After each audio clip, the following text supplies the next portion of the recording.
They hardened you like an edge on a sword. You were forged. It's just what I keep hearing over and over and over again in my head is you were forged. You were forged. You were fired. You were banged. You were dipped. You were fired. You were banged.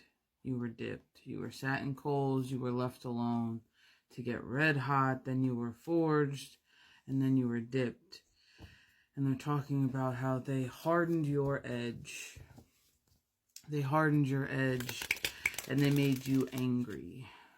They hardened your edge and they made you angry. Time and time again, you had to fight for your life. You had to fight for your existence. You had to put everything aside and stand strong. There's a strength that you gained that nobody can really truly understand, nor can they take it from you now. But Spirit keeps talking about the middle between. You're supposed to live in the space between pure happiness and pure sadness, where the two meet on a scale, and they show me a scale with a marker, happiness heading up north, sadness heading down south.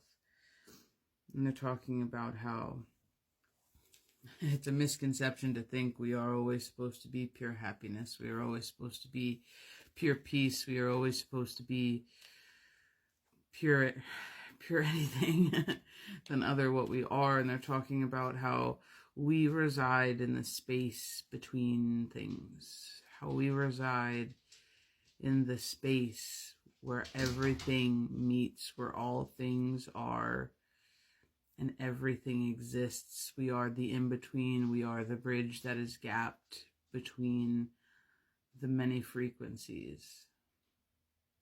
And there's a part of the journey for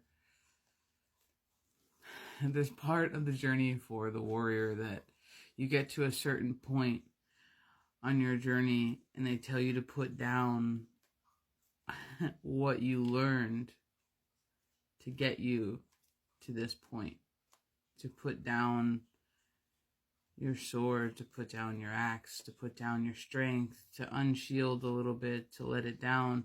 And though you led through strength and brute force, and though you led through scanning the room and always on defense and always playing chess, that got you to the destination. But the rest of the journey isn't walked by a warrior.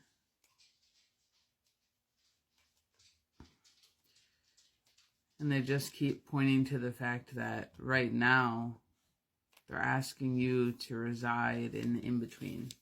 They're asking you to reside in the area, which I call the gray area, of where you and all things meet.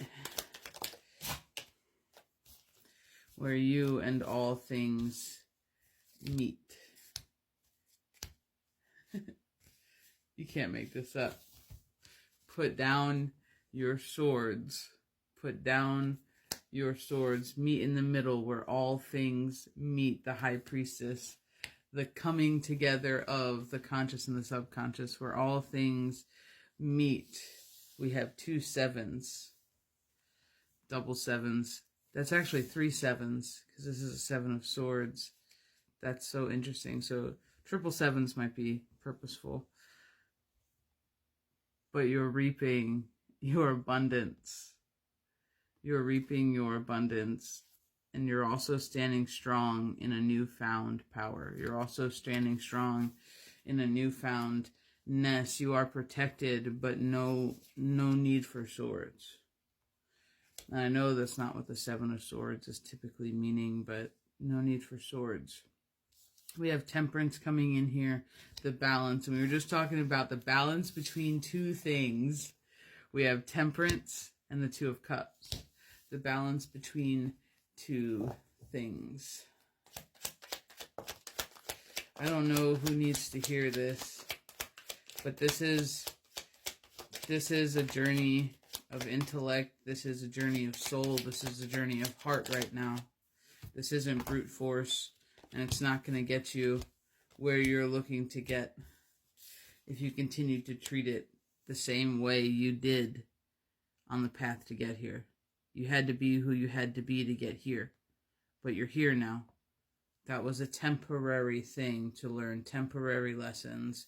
And now we're doing something different. Put your swords down. Mr. King of Swords.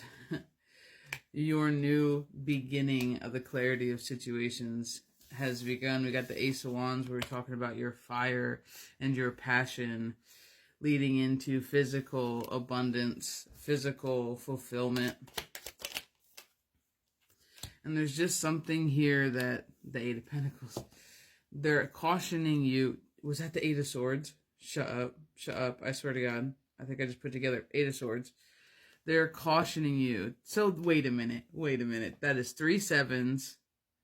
That is 3 sevens, 2 balances, and 2 eights.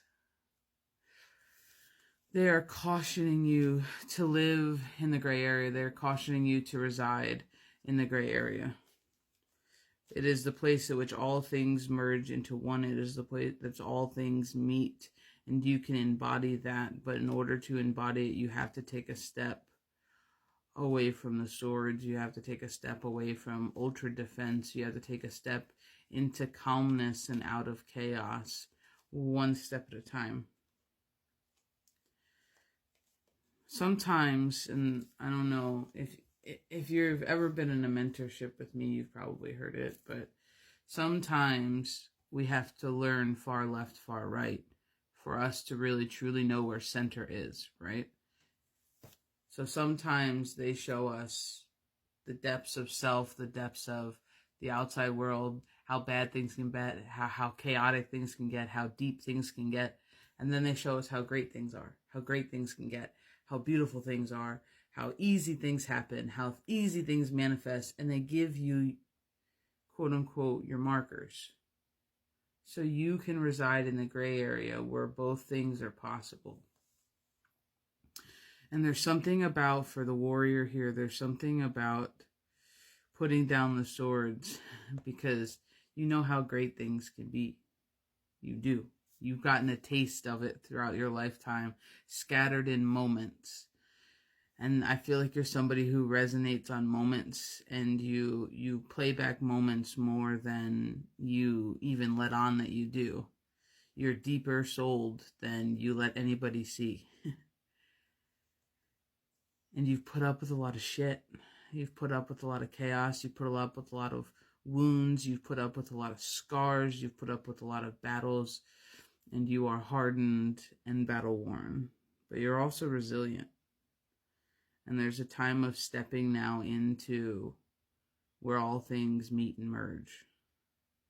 Because you deserve to not always be the warrior for your entire life, fighting tooth and nail.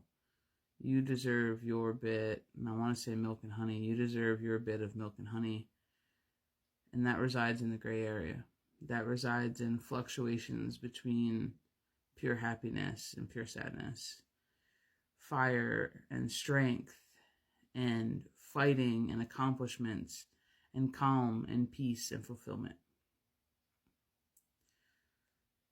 Take a step back, and when you're resting this weekend and celebrating, take a step back, because sometimes the lesson isn't charging forward into battle, but it's realizing when to retire the sword and which battles to fight.